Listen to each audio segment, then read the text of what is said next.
بسم اللہ الرحمن الرحیم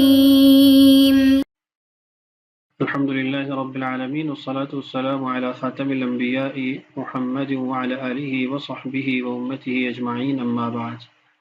عزیز طلباء کرام، ہم نے سوال نمبر 10 کے تحت علماء دیوبند کی جو فتنہ قادیانیت کی سرکوبی کے لیے خدمات ہیں ان کو پڑھنا شروع کیا تھا۔ آج کی اس ویڈیو کے اندر بھی ہم اسی سوال کو آگے چلائیں گے۔ ہمارا جو محل موضوع تھا، یہ جو ہماری بحث چل رہی تھی، وہ مختلف میادین کے اندر علماء دیوبند کی خدمات قادیانیت فتنے کی سرکوبی کے لیے۔ تو آج کا ہمارا پہلا عنوان ہے قادیانیت کا جماعتی سطح پر احتساب، یعنی وہ ایک جماعت بن گئی تھی، ایک گروہ فرقہ بن گیا تھا، تو اب اس کے مقابلے کے اندر بھی پوری ایک جماعت ہونی چاہیے، پوری ایک ٹیم ہونی چاہیے جس کا کام ہی صرف اس فتنے کی بےخونی ہو اور اس کا خاتمہ ہو۔ دیکھیے، فرد کا مقابلہ فرد اور جماعت کا مقابلہ جماعت ہی کر سکتی ہے۔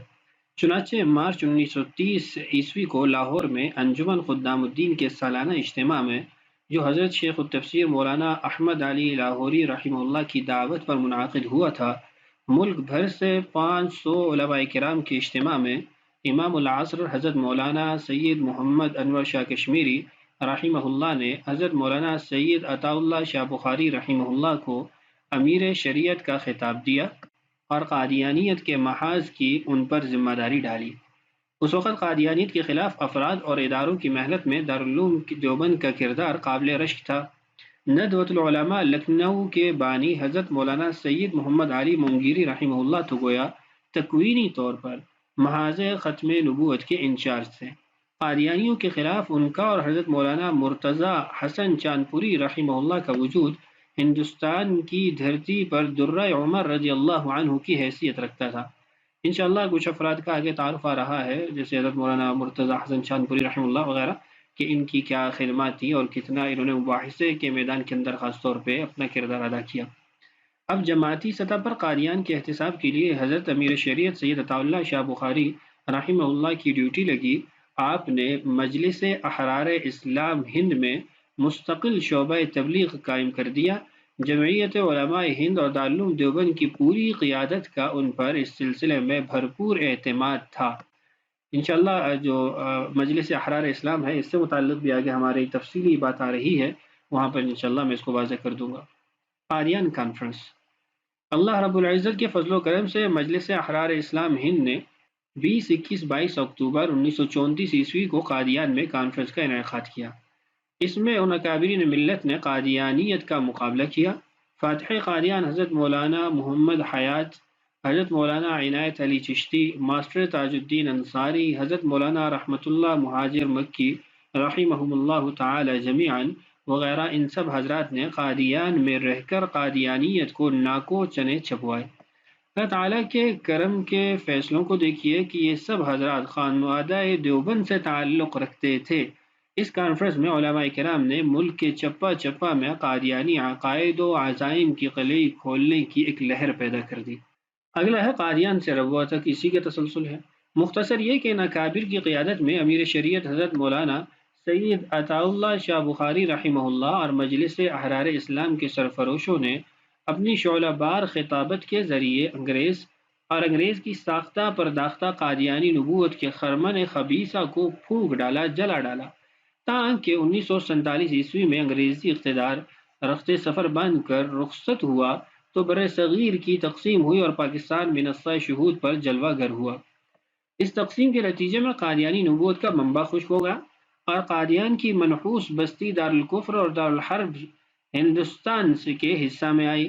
قادیانی خلیفہ اپنی ارض حرم اور مکۃ المسیح یعنی قادیان سے برقع پہن کر فرار ہوا اور پاکستان میں ربوہ، جس کا ابھی نام چناب نگر ہے، اس کے نام سے نیا دارالکفر تعمیر کرنے کے بعد شاہوار نبوت کی ترکتازیاں دکھانے اور پورے ملک کو مرتد کرنے کا اعلان کرنے لگا۔ ان کے اعلانات اگر آپ پڑھیں سنیں تو عجیب عجیب ان کے دعوے تھے کہ بس اتنا عرصہ گزرنے کے بعد ہم اتنے ہو جائیں گے، ہماری ایک ریاست قائم ہو جائے گی، اور انہوں نے اس کے لیے کوششیں بھی بہت کی ہیں۔ بہرحال یہ اوپر جو آپ سے ایک بات ذکر کی گئی ہے کہ قادیان کانفرنس ہوئی ہے 20، 21، 22 اکتوبر 1934 کے اندر، یہ بھی ایک بڑی تاریخ ساز کانفرنس تھی، اور یہ اس قدر قادیانیوں کے لیے ایک مشکل کا سبب بنی ہے اور ایک رسوائی کا سبب بنی ہے کہ پڑھ کے انسان کی طبیعت خوش ہو جاتی ہے۔ مختصر اس کو کچھ میں آپ کے سامنے ذکر کر دیتا ہوں۔ ہوا یوں کہ جب مسلمانوں کی طرف سے یعنی احرار اسلام کی جو جماعت ہے اس کی طرف سے اعلان ہوا کہ 21، 22، 23 اکتوبر کو قادیان کے اندر ہم تبلیغی کانفرنس کرنے لگے ہیں، تو اس فیصلے سے ان کے ہاں ایک شور مچ گیا، کھبلی سی بچ گئی کہ یہ تو ہمارے شہروں میں آ کر، ہمارے علاقوں میں آ کر ہمارے خلاف بات کریں گے۔ تو جو اس وقت خلیفہ تھا، چونکہ وہ مرزا محمود تھا، مرزا غلام احمد قادیانی کا بیٹا جو ان کا دوسرا خلیفہ تھا، تو اس نے جو اس وقت کی برطانوی حکومت تھی، جو انگریزوں کی حکومت تھی، ان کے آگے رونا دھونا شروع کر دیا کہ یہ غلط ہو گیا، یہ ہمیں نقصان پہنچا رہے ہیں، ایسے ہو جائے گا، ویسے ہو جائے گا۔ تو بالآخر پھر حکومت نے وہاں پر دفعہ 144 نافذ کر دی، جس کی وجہ سے وہاں پر اب جلسہ تو نہیں ہو سکتا تھا۔ تو پھر یہ جو جلسہ تھا احرار اسلام کا، یہ قادیان کے حدود کے ساتھ جو ایک جگہ تھی رجادہ نام کی، وہاں پر منعقد ہوئی۔ کانفرنس کی جو صدارت تھی وہ سید عطا اللہ شاہ بخاری رحمہ اللہ کے پاس تھی۔ وہاں پر حضرت تشریف لائے، تو حضرت نے جب عشاء کے بعد اپنا بیان شروع کیا تو یہ وہ تاریخی بیان تھا جو عشاء سے لے کر فجر کی اذان تک جاری رہا۔ حضرت نے اس کے اندر خوب ان کی قلی کھولی اور ان کی جو دجل تھا اور ان کا جو فریب تھا اس کو لوگوں کے سامنے ذکر کیا، واضح کیا۔ قادیانیوں کو اس تبلیغی کانفرنس سے بہت تکلیف ہوئی، حضرت کے بیان سے بہت زیادہ ان کو جو ہے وہ پریشانی لاحق ہوئی، تو انہوں نے گورنمنٹ کے سامنے جا کے رونا دھونا شروع کر دیا اور شاہ جی کے خلاف مقدمہ درج کروانے کی کوشش کی۔ چنانچہ اس وقت کی حکومت نے شاہ جی پر 153 الف کے تحت مقدمہ درج کر دیا۔ بات چلتی رہی، مرزا محمود بھی گواہی کے لیے آتا رہا، 3 دن تک وہ بھی رسوا ہوتا رہا۔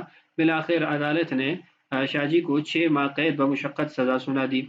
اب دوبارہ جب یہ سزا اس کو چیلنج کیا گیا عدالت کے اندر، دوسری عدالت کے اندر، تو دوسری عدالت کا جو فیصلہ تھا وہ شاہ جی کے حق میں بلکہ مسلمانوں کے حق میں اور قادیانیوں کے خلاف آ گیا، اور اس کے اندر بہت سارے ایسے نکات بھی آ گئے جو خود قادیانیت کے خلاف جا رہے تھے۔ اس فیصلے کو اگر آپ پڑھنا چاہیں تو تحفہ قادیانی جلد اول پر صفحہ نمبر 170 پر اس کے نکات مذکور ہے، آپ وہاں پر پڑھ سکتے ہیں کہ کیسے اس جج نے اس بات کو بھی ذکر کیا کہ یہ تو حضرت عیسیٰ علیہ السلام کے بھی گستاخ ہیں اور حضرت عیسیٰ علیہ السلام کے بھی دشمن ہیں، تو اس سے قادیانیوں کو اور نقصان پہنچا اور مسلمانوں کو اللہ تعالیٰ نے فتح بھی نصیب فرمائی اور مسلمانوں کو عافیت بھی نصیب ہوئی۔ بہرحال آگے چلتے ہیں، ہمارا آگے جو عنوان تھا وہ تھا کہ قیام پاکستان کے بعد قادیانیوں کو یہ غلط فہمی تھی کہ پاکستان کے ارباب اقتدار پر ان کا تسلط ہے، ملک کے کلیدی مناصب ان کے قبضے میں ہیں۔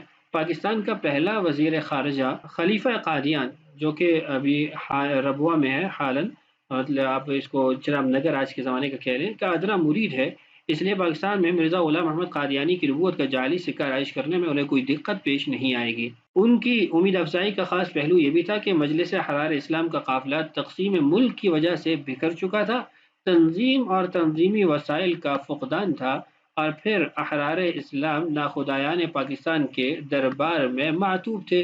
اس لیے قادیانیوں کو غرہ تھا، دھوکہ تھا کہ اب حریم نبوت کی پاسبانی کے فرائض انجام دینے کی کسی کو ہمت نہیں ہوگی، لیکن وہ یہ بھول گئے تھے کہ حفاظت دین اور تحفظ ختم نبوت کا کام انسان نہیں کرتے بلکہ خدا کرتا ہے، وہ اس کام کے لیے خود ہی رجال کار بھی پیدا فرما دیتا ہے۔ انا نحن نزلنا الذکر وانا له لحافظون، اللہ نے اپنے دین کی خود حفاظت کا ذمہ لے رکھا ہے، وہ خود ہی اس کی حفاظت کرتا ہے۔ اس کے بعد جو آگے مجلس احرار اسلام کے بعد جو جماعت بنی مجلس تحفظ ختم نبوت، جو آج تک الحمدللہ چل رہی ہے اور مختلف پلیٹ فارم پہ کام کر رہی ہے، اس کا آگے انشاءاللہ تذکرہ آ رہا ہے۔ قبل اس کے کہ میں اس کی طرف بڑھوں، میں یہاں پر علماء دیوبند کی خدمات کے جو اور میادین ہیں ان کو بھی ذکر کرنا مناسب سمجھتا ہوں۔ علماء دیوبند نے دیگر جن میدانوں میں اس فتنے کے خلاف کام کیا ان میں ایک میدان وہ تحقیق کا میدان بھی ہے، یعنی ایسا نہیں ہوا کہ علماء دیوبند نے جذباتی پہلو کی بنیاد پر فتوے جاری کر دیے یا انہوں نے بغیر دوسروں کی بات دیکھے سنے کے اپنے یعنی طبیعت کے مطابق فتوے جاری کر دیے، کمزور بنیادوں پر فتوے جاری کر دیے، ایسا نہیں ہوا، بلکہ مکمل تحقیقات انہوں نے کی ہیں، اس کے بعد فتویٰ جاری کیا اور اس کے ساتھ ساتھ کتابوں کا ایک بہت بڑا ذخیرہ بھی تیار کیا جس ذخیرے کے اندر قادیانیوں کے خلاف مکمل طور پر تحقیقات، ان کے عقائد کا بیان، ان پر لگنے والے احکام اور جو فتاوا وہ سارے جمع کر دیے گئے ہیں۔ آپ کے سامنے اسکرین پر ایک بہت ہی مختصر فہرست علماء دیوبند اور ان کے متوسلین کے ذکر کر دیتا ہوں۔ اس کے علاوہ ہزاروں کتابیں ہیں، خاص طور پہ آج سے ہماری جو عالمی مجلس تحفظ ختم نبوت ہے، دیگر جماعتیں ہیں، وہ تو ان تمام تر کاموں کو یکجا کر رہی ہے۔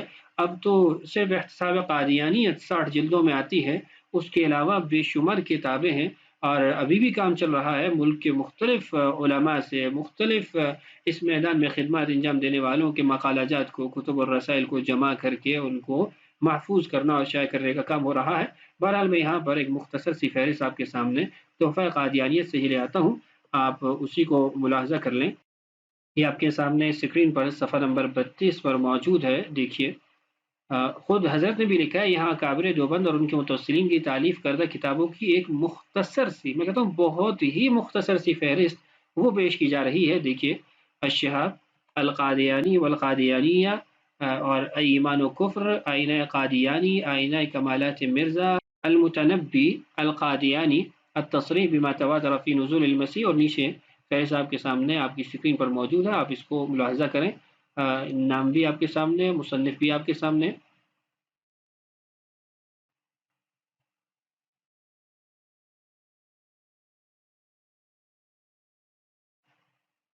کہ آپ اسکرین روک کر ان کتابوں کو ملاحظہ کر سکتے ہیں، اور آپ کے سامنے اسکرین پر انشاءاللہ میں مکمل فہرست لے آتا ہوں۔ یہ دیکھیے 127، 128، 129، اور یہ مرزائی نامہ مولانا مرتضی احمد میکش، اور 132 نمبر پہ 14 میزائل مولانا منظور احمد۔ فرماتے ہیں یہ معلوم کتابوں کی فہرست ہے، ورنہ تلاش و جستجو کی جائے تو بہت سی کتابیں اور بھی ہوں گی جو اب نایاب ہو چکی ہیں۔ مزید تفصیل کے لیے دیکھیے کتاب قادیانیت کے خلاف قلمی جہاد کی سرگزشت، مطبوعہ عالمی مجلس، ملتان۔